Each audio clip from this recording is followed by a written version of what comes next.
you know, lifestyle, your thoughts, because everything is energy, Okay, frequency. but the bad ones, I run into one. Yeah. He shape shifted into the other seat, into a reptilian. And that's something you can't forget. Yeah. Then almost hit a building, drove into the ditch, and finally got out of the ditch and left. Work, okay? But what I'm saying is, Dolores Cannon's book, Three Ways of Volunteers in a New Earth, either you decide to go and you want to raise your vibration, or you don't. No, thank you. I don't know about Lala. Yeah. I've met over 200 aliens so far. I don't know how many Laura's met because she's been taken together with me, but we both have been taken separate. Yeah. The council. Here's what he says. It's a quote out of the Book of Wisdom.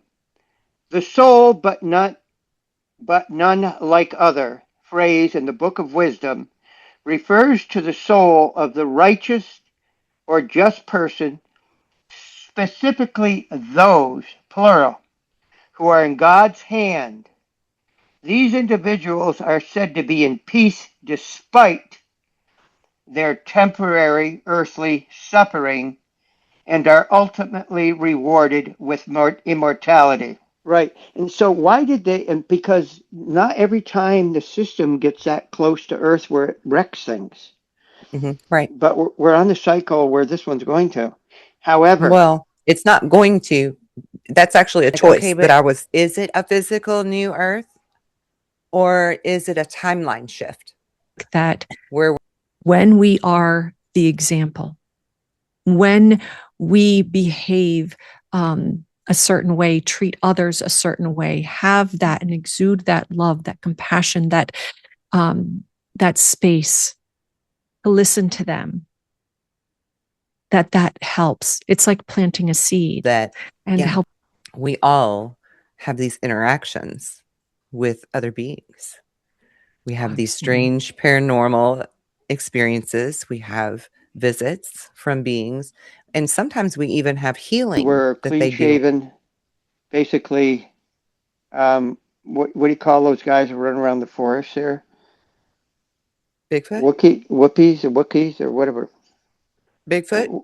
Yeah, except these guys were in surgical gear with glasses, with the silver oblong rod before they said. So I went into this session about 4 hours later. I walked out and I never used my cane again. And I got off all of those medications in 1 month and have never gone back. And again, this was March of 2015. So we are talking, over 11 years ago. And however, we are not waiting for heroes. We are who we've been waiting for. And when the veils finally fall, may you remember you were never powerless.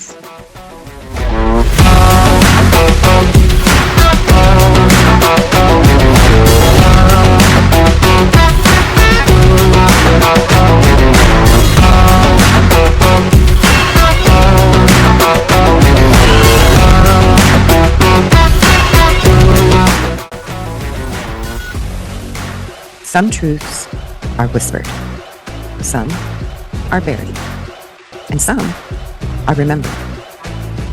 We were never meant to live asleep, never meant to fear our own power, and never meant to forget who we are.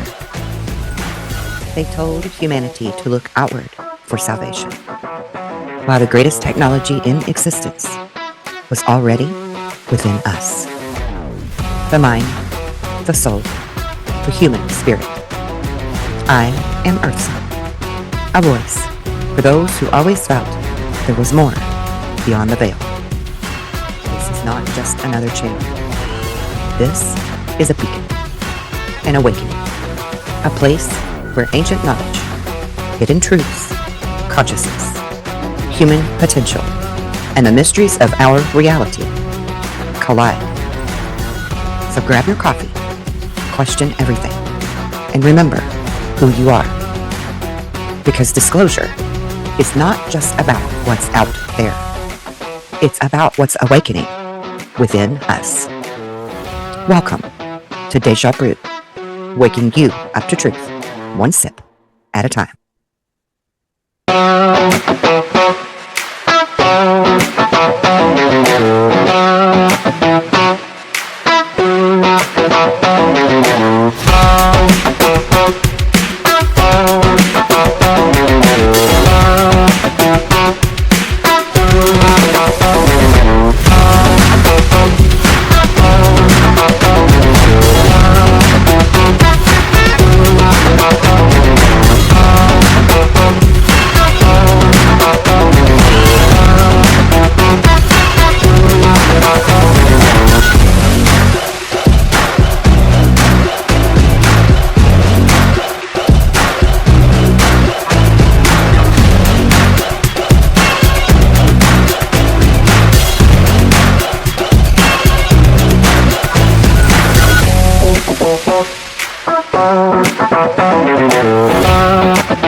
Good morning, good evening, wherever you are across the nation and around the world. This is Deja Brew, waking you up to truth, one sip at a time. I have two lovely guests with me today. I have Lara Barden and Scott Barden. Lara, please tell my audience a little bit about you. Hi, Kelly, and thank you so much for having us here today. Well, my story is a bit eclectic, but I'm actually a doctor. I'm a PhD, and my PhD happens to be in interdisciplinary biosciences and biotechnology with several different focuses: molecular genetics, cellular biology, neuroscience, and biomedical engineering. But I'm also a board-certified holistic health practitioner as well as a functional genomics practitioner. So I actually have my own practice, and I do work with a larger company as their in-house clinician and also as dean of the DNA University. So I help to teach other practitioners on how to integrate functional genomics and other testing that is genomics related into their own practice or building a practice from scratch.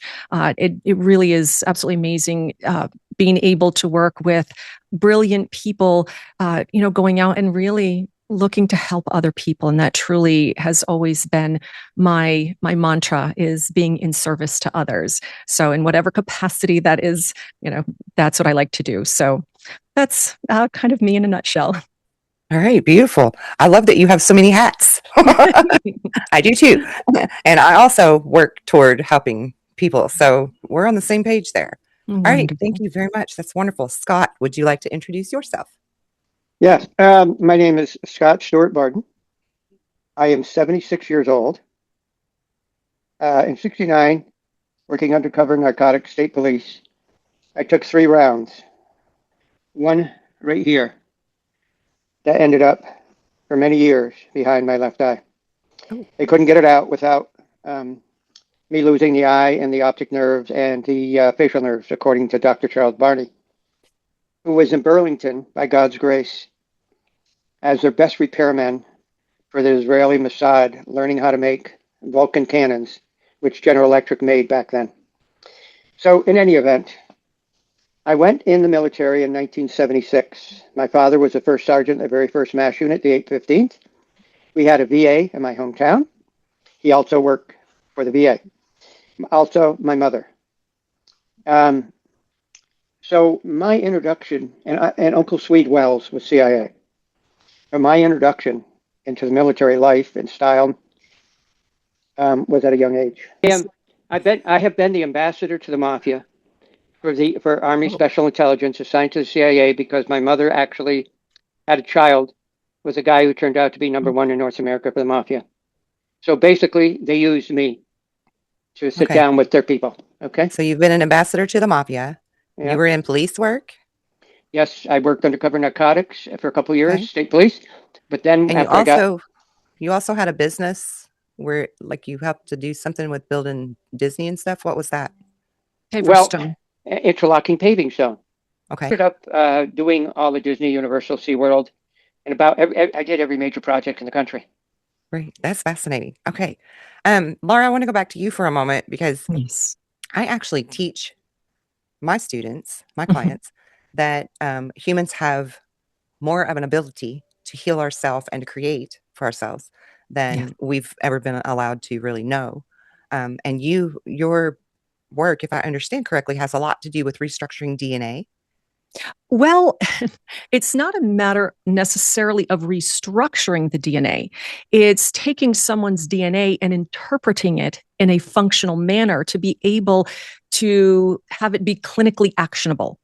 So looking at their DNA, and we don't do the genome-wide, whole exon readings. Okay, we actually look at very specific genes, gene families, pathways, functional pathways that someone can actually apply changes in their life, whether it be lifestyle, nutrition, stress, looking at different aspects that, again, are clinically actionable. And so now changes in genetic expression obviously can occur. You're not actually changing the base DNA. You are changing how it expresses, and that's epigenetics. And of course, lifestyle, your thoughts, because everything is energy, frequencies, where your thoughts go, energy flows.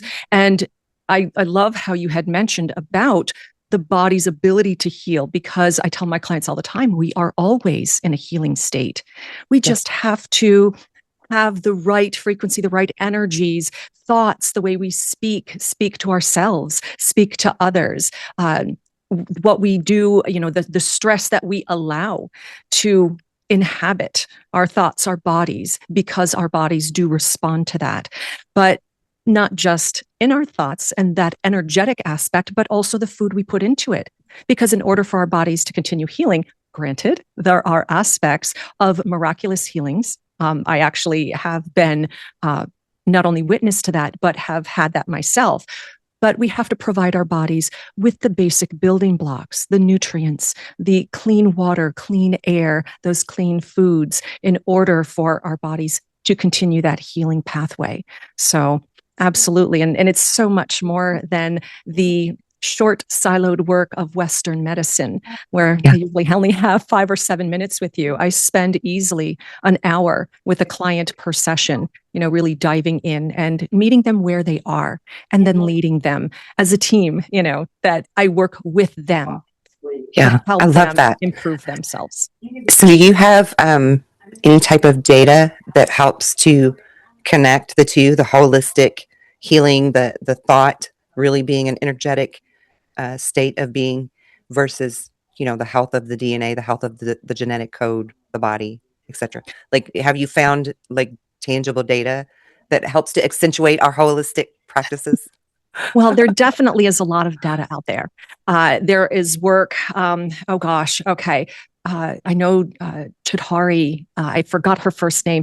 I can, take a look and get some of the books. But even work that has been done, David Sinclair, there's many other researchers. I mean, you could go on PubMed and even look at published research when it comes to energy and how it affects the body at a cellular level, the way that it will even transmute and duplicate the DNA. There was actually a particular study that looked at a vial that had DNA in it, and then another vial right next to it that was hermetically sealed. It was just water. And by focusing a certain frequency at it, that DNA actually traversed osmotically or however, and this is where we can get into the quantum. Right, because it's like a whole entanglement thing. Exactly. And that was changed over. I mean, there are many research works in literature. There was work done up in Montreal, and this was back, I think it was in the 70s, where there was a couple that did remote healing. And this researcher at the university was working with plants and had them do some remote healing on these plants. It was a very specific, they had to focus that energy, but the particular plants that they focused on grew faster, grew more healthy. I mean, there was a lot of data to follow how that worked. I mean, so it is out there. You just have to look. It's not advertised very widely in science. And may I add here, both Laura and I have been through hell physically. I have had 31 major surgeries, 6 of them back. But because of one accident by somebody on a drug driving a snowplow in my childhood neighborhood, if we weren't in a Suburban, he would have killed us. Laura ended up with, 3 cages in her lower back. Gosh. Oh, yeah. The accident totally disabled me. Yeah. But as I'm not. I'm fine. But you're not disabled now. That's right. And that's one of the miraculous occurrences that happened, a miraculous healing. So maybe we can get into that later. I would actually love to get into that right now. What do you think was this? What was the power and the force behind this miraculous healing? Do you think it had something to do with your thought or something higher? My higher self, God's source of all that is, for sure. Actually, it was, okay, just to give a little bit of background, as Scott was saying, we were in a car accident. We were rear-ended by a 3/4-ton pickup truck with a snowplow. We were sitting at a stop sign, and I was sitting in the passenger seat, rotated, speaking to him. So my spine had the rotation. So when we got rear-ended, the force and that concussive force that, shot me forward, it actually caused herniated and ruptured discs in my spine. We're talking cervical, thoracic, and lumbar. And I had 2 S's, muscle trauma-induced scoliosis, because of that rotational turn of my spine. And I was in a wheelchair for a while. That was rather difficult. I used to be a professional figure skater, very active, so having that happen was quite the rug being pulled out from under my feet. Oh, yeah. Very, very life-changing. Plus, she's a tremendous snowboarder. I've skied basically all through North America and everything, but her and I have never got to ski together. I had just come home from Alaska. No, I met a woman in Alaska after I got off Denali. We agreed to get together. She came out east, and then I came out west, and then starting in Thanksgiving at 2:15, we were at Banff. Just amazing, okay? And then after Christmas, I moved out there, and we did nothing but ski and surf. She lived in Santa Monica. She was divorced, had a beautiful estate, and so we had all that time together, mountain climbing, everything. It was just unreal. And wonderful. So, but she asked me to move in with her. I came home because I had 2 kids from the first marriage. And when I got home, my mom said, we're going to your friend's mother's 95th birthday party. And that's where I met Laura for the first time. And after that, I think it was a week or so before I took her out. It was a date from hell. The babysitter couldn't make it, and so we brought her 2 young ones, and it was a handful. We went to the balloon festival. Yeah. But what I'm saying is that the next date, I was in college finishing a math and science degree. Just like her, we're both multi-degreed. But okay, if you don't mind, I would like to just skip back to. Okay. So what I'm saying is I would like to let Laura finish her thought. What I want to say is, I wouldn't be alive today if it weren't for Laura. Right. That's beautiful. Thank you. That's so, Laura. Thanks. So after the accident, my children at the time, my children from my first marriage, were 10 and 7. So thankfully they were not in the vehicle, but it was very difficult because of the severe pain that I was in due to this accident. It was very difficult for them because we were always so active in sports, and we're just a very lovey, huggy, wrestle, play family. And they couldn't even hug me because it was so painful. It would make me cry. So they were afraid, to hug me because they didn't want to hurt me. And that's so sad. it was very challenging, to say the least. And unfortunately, it got to a point where even shifting positions in bed was tremendously painful.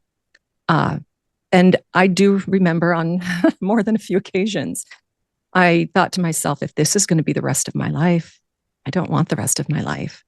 And honestly, the things that really kept me going were knowing that I needed to be there. I needed to be a mother for my children. I needed to raise them, and, to also be there for Scott, because he was injured too, but not as badly as I was. In any case, we're going to fast forward about 14 years. Okay. Now, during that time, I had 2 open back surgeries. I had cages put in, metal plate, rods. I had my lumbar spine is mostly fused except for the L1, L2. I had many other procedures because, like I said, I had damage, herniated and ruptured discs from cervical straight through to lumbar spine. I was totally disabled at this time. I went back to work part-time, but it was very difficult, and I was on a lot of medication. So I ended up going back to school, which, again, very challenging, but I was very determined. And 3.5 years into getting my second bachelor's degree in biochemistry, biology, pre-med, I had been pushing my body too much, and I was collapsing in lab. And I'd have to be brought to the emergency room, given injections to get me out of the pain cycle. And my neurosurgeon told me, Lara, if you don't stop, you are going to be paralyzed from the waist down. I'm going to medically withdraw you from school, and you need to go heal yourself. Now, here I was, 3 weeks before finals, the semester before I was supposed to graduate. I was like, you've got to be kidding me. Everything I had been working for. I was in absolute tears in that room. And I didn't know if more so from having all this work, being taken away, or from the pain that I was in. It was just a real decision point in my life. But either way, I didn't have a choice in that. She medically withdrew me from school.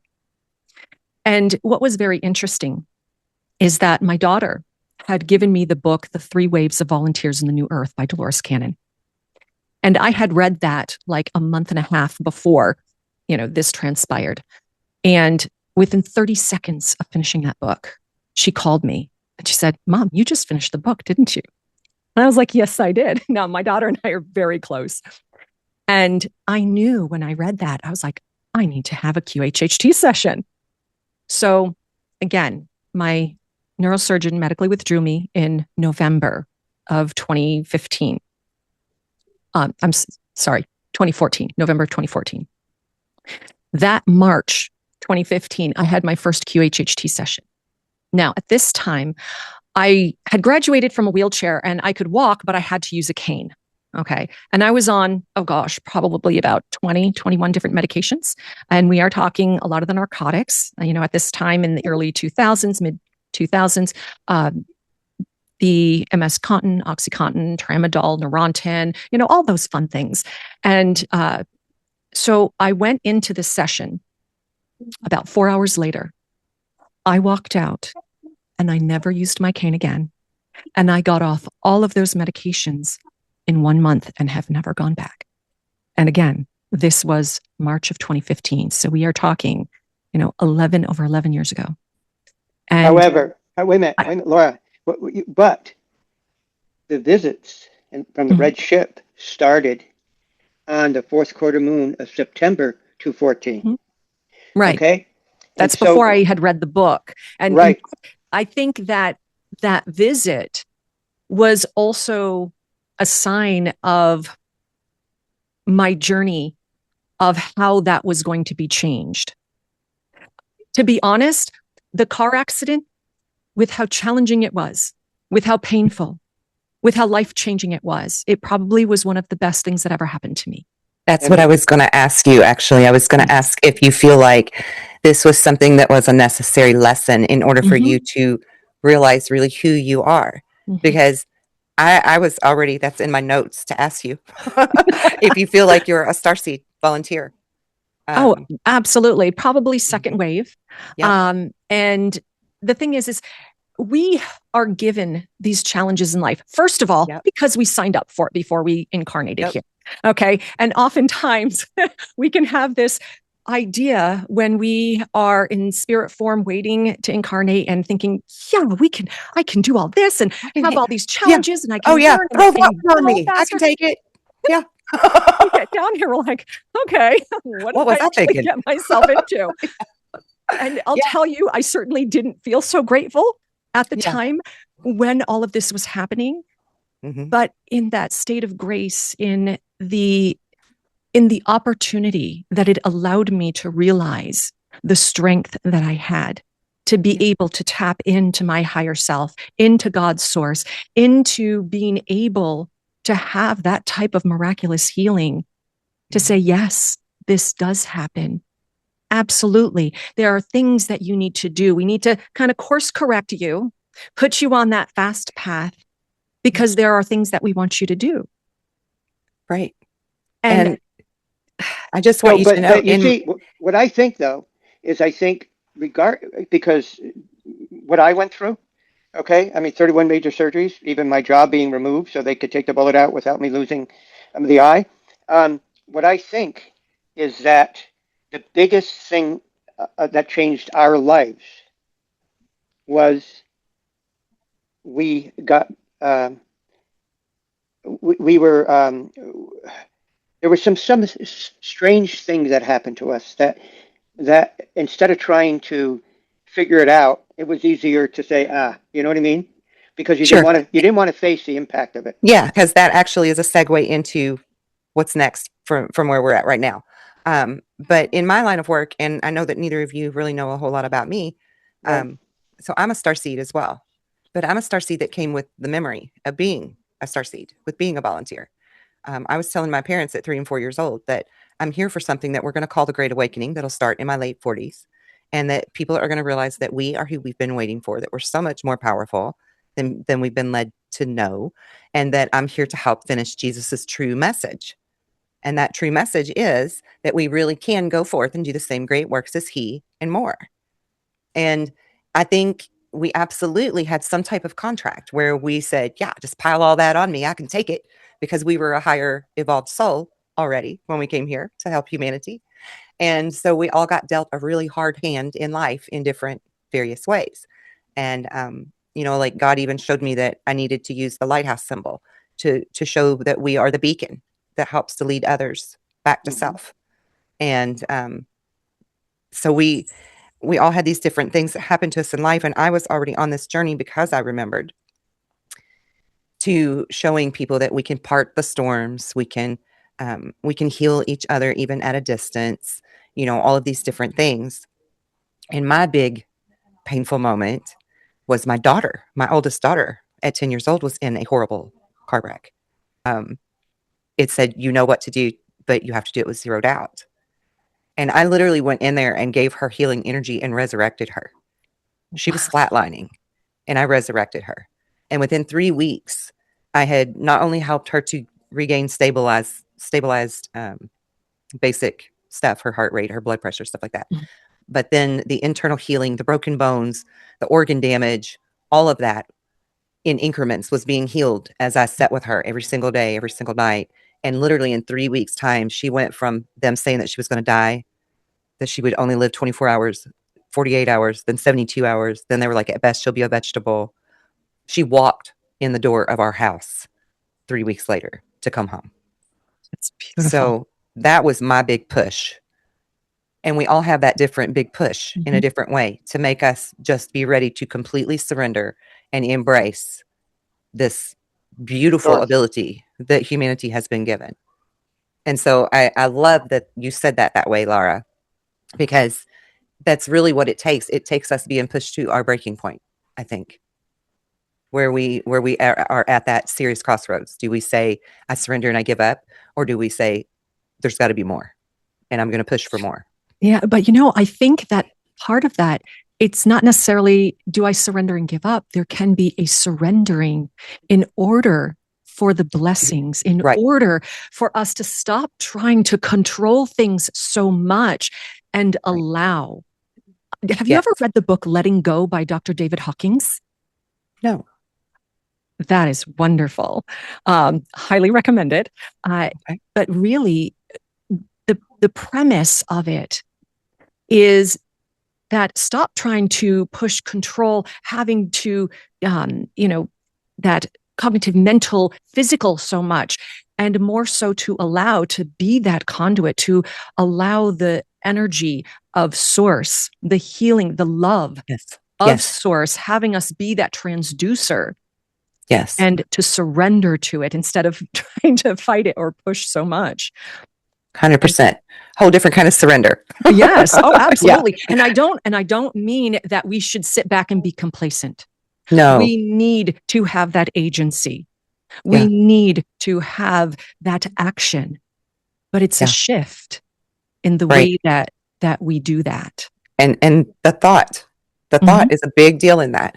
How we perceive the way that we can receive, I guess is the way you would say that.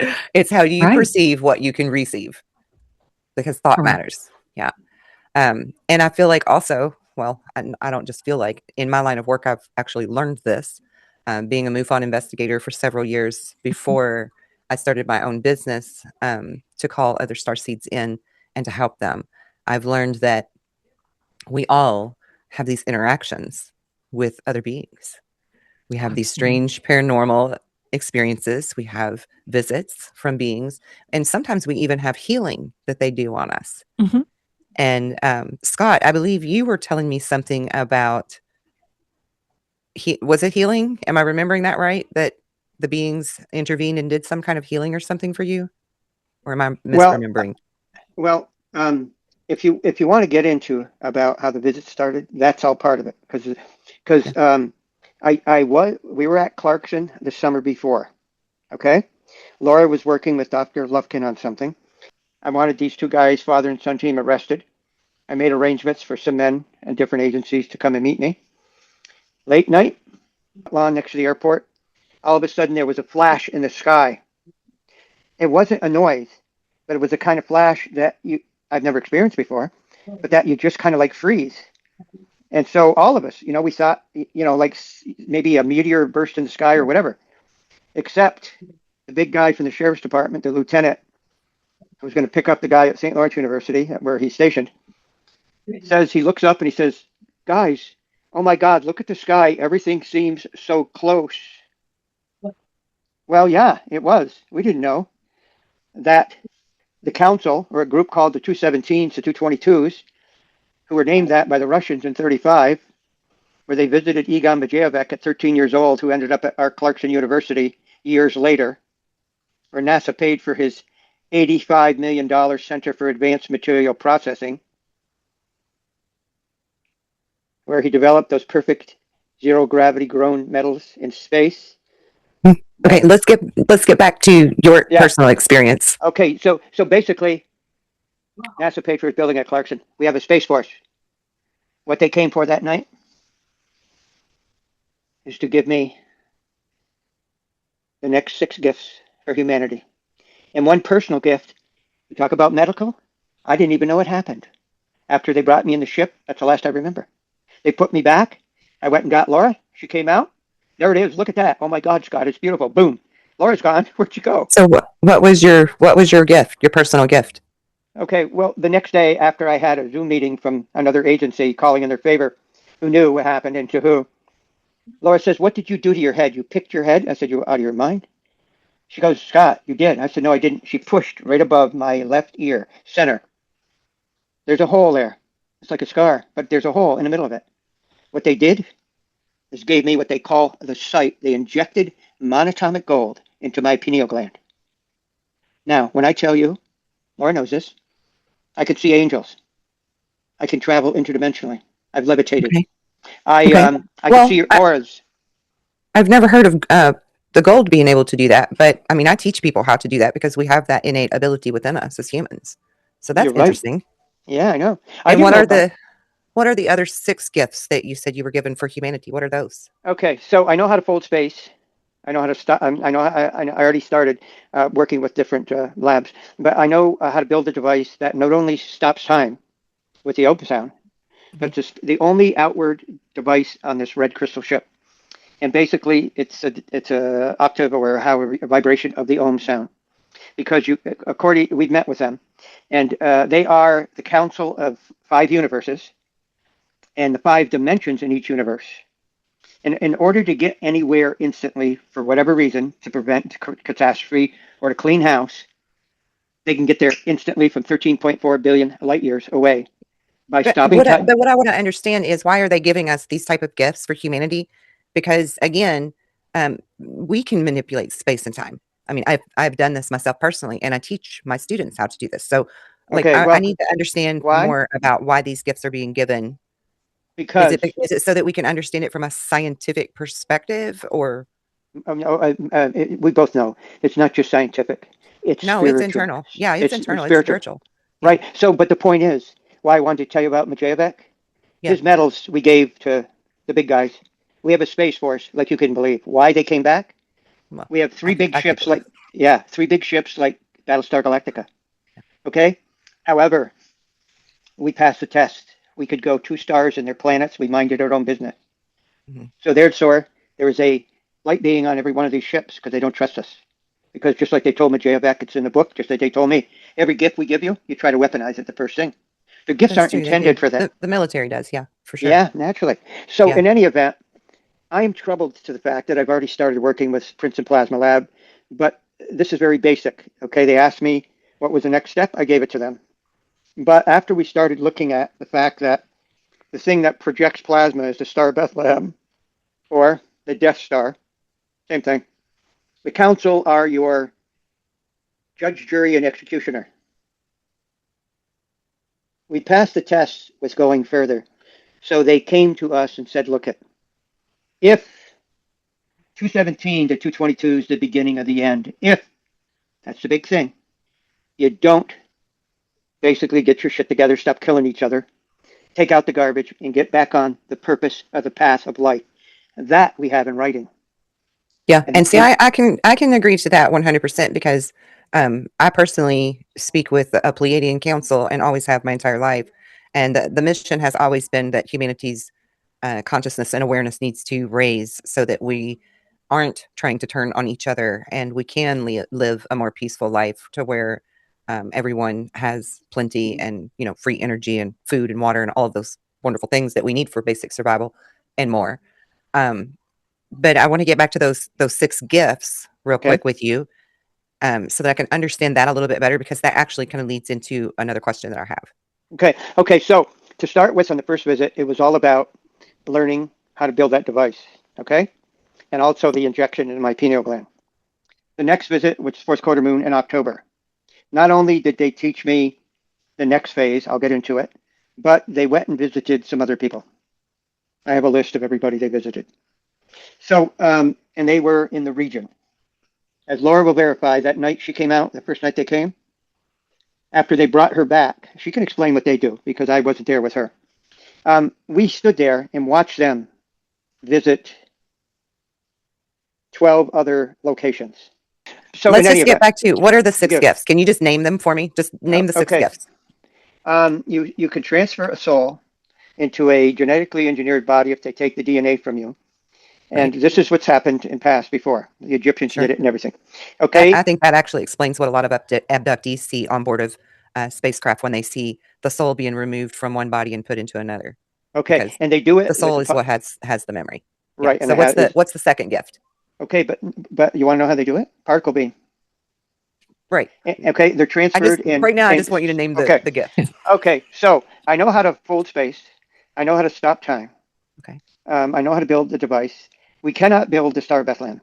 Okay, or we can build it, but it's got to be done under a whole bunch of different things, and it's got to be done with the metals that are different. The metals that run that ship, power everything like that, pick up the energy. I know where that comes from. So you're talking about like a plasma energy when you're saying the Star of Bethlehem? Yeah. Okay. You see, the Star of Bethlehem, to fold space. I understand. Yeah. Okay. So, but it folds space in the pattern of sacred geometry. Right. Now, you think about where you are right now, and you think about out there are the council for our universe, but they're 13.4 billion light years away. Mm-hmm. Okay. How can they get anywhere in their area of jurisdiction Right, instantly? because they're folding time. Yeah, But it's they're stopping time. And when you stop well, time, you create a wormhole, a exactly, continuous. because the physics of that is that if you're moving through time, you're affecting the gravitational field, and the gravitational field is what governs time, the space-time Right. continuum. Oh, So of beautiful. I'm course so it's going glad to you. alter. Yeah, of course Yes. it's going to alter time. Yeah. Okay. So that is, and the other thing they showed me, and our government knows this. I'm the captain of that ship. I'm my original body. Yeah. I'm blue light being. That's why I can't stand nothing but sunshine. I loved Florida. I loved California. The last 2 days, it did nothing but rain here. I spent the entire time in bed. So explain that to me. You're a blue light being? What's that mean? Well, one of the original races, a blue light being has copper-based blood.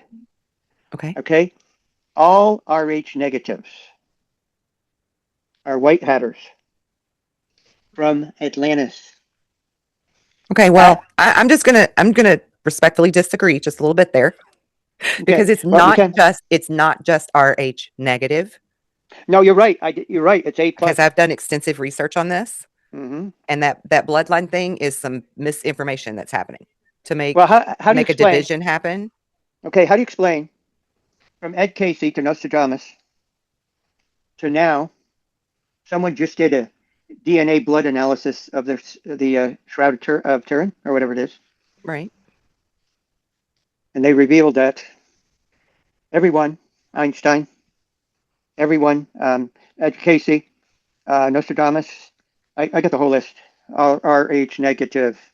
Okay. Okay, But I'm but that's Rh positive, and I can raise the dead. I can part a storm. Do you see what okay. I'm But saying? you're Like, not letting me finish that's not because a yes, no, you're right. Because one night when I was working on the book, all of a sudden it's like I'm levitated over the table, and I had that Kundalini experience. And when I say the Kundalini experience, I have never encountered anything like that in my life.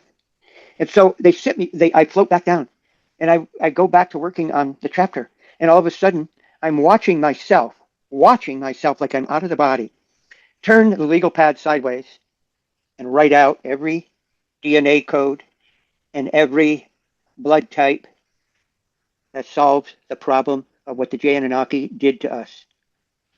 You're right, there are several races that chipped in and did experiments and added DNA to the species on Earth. And the right. problem the problem is they have the code. They don't need anybody else. You're part of the code. I didn't say they were all Rh negative. I said the people who got the technology gifts are H negative. Okay. Okay? Because in what I've learned in the blood types and stuff is that the O is like the OG of blood, right? Right, It's the one that they can't explain how O ever came about. right. Uh, and the Rh negative is also still a very huge mystery. But I've actually found a connection to Neanderthal in this. And Neanderthal is not really who people think they are. It's not who we were taught, because I I have agree. found very strong connections with the Basque people and Mm-hmm. an Atlantean and Neanderthal. Not necessarily that they're the same human species, but that they did work in tandem together for some reason. And there's also very strong correlation between Neanderthal man and what we call Bigfoot.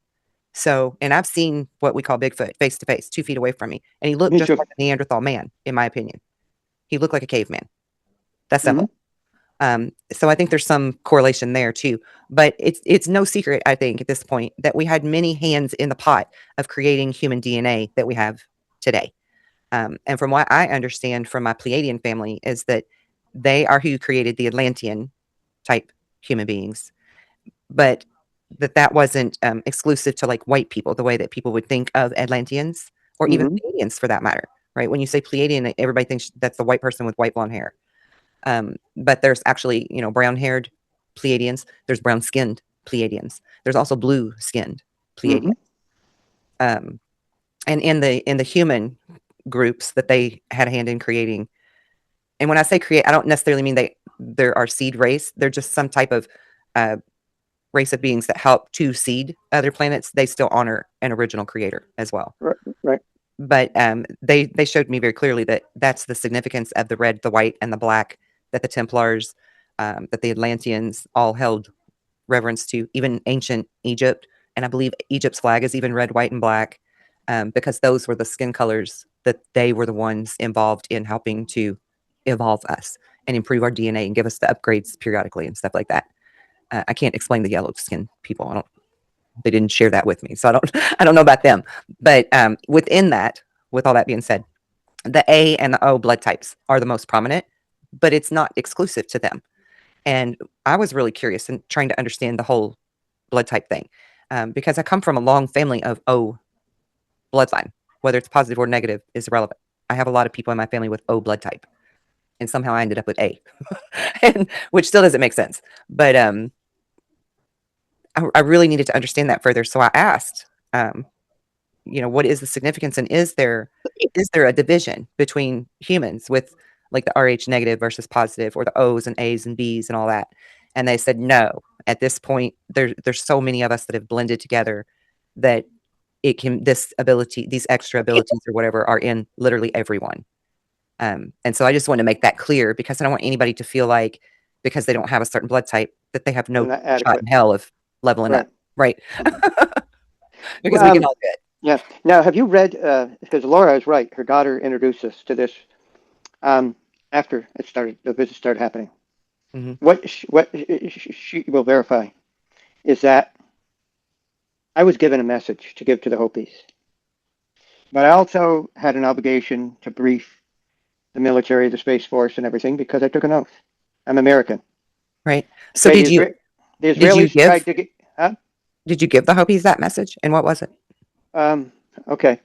It took a while. We spent 3 weeks with him, Lara, and we were at we met with the Indian agent. And once he realized what I do, he said, "We need you to help me get a piece back from a museum in Paris." And but I told him I have to meet with your leader. And he goes, "Why?" I said, "Because we have a message." And so they allowed us complete access to everything in their museum, which I have pictures of everything. But we were at this little grocery store or something, and this lady appeared to us. I mean, she drove there, and she walks up to us, and she says, "I hear you have a message for me." The leaders of Hopis are females. And I said, "Yes, ma'am, I do." She goes, "What is it?" I said, "I was told to tell you that they're back." She says to us, "Well, that explains things." I said, "What do you mean?" She goes, "The lights are back." I said, "You mean the colored orbs?" I said, "Exactly." Because what I didn't tell you, that even though the red ship only visited us 3 times on a fourth quarter moon night, every night in between, every single night, we were visited by one race or another, which was driving our government crazy. Every time they came, they shut down Fort Drum. They couldn't do a thing. My provost marshal, who we met 3 weeks before mountain climbing, and his wife called me and he said, "Scott, we need you to come down. We need to know what's going on." I'm going to interrupt you. You have a lot of fascinating stories, but we could be at this for literally hours.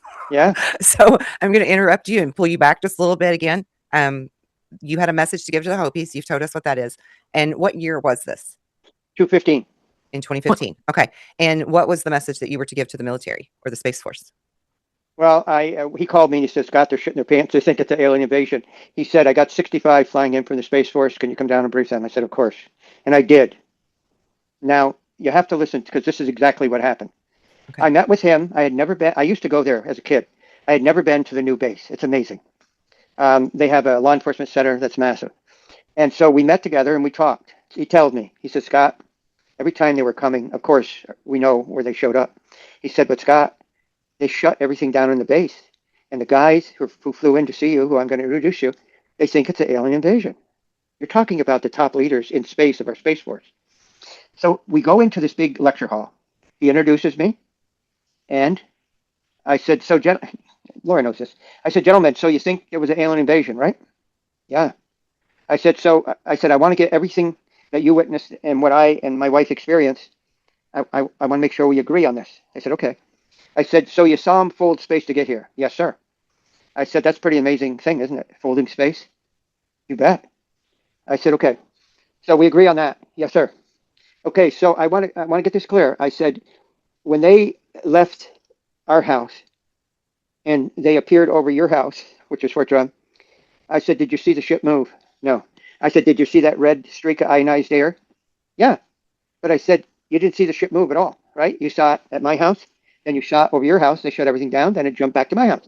Did you see it move? No, sir. Good, we agree on that. I said, so obviously they stopped time. If they moved that many miles, I said, and you didn't see him, and I didn't see him move, but they saw the red streak in the sky, which I have a picture of.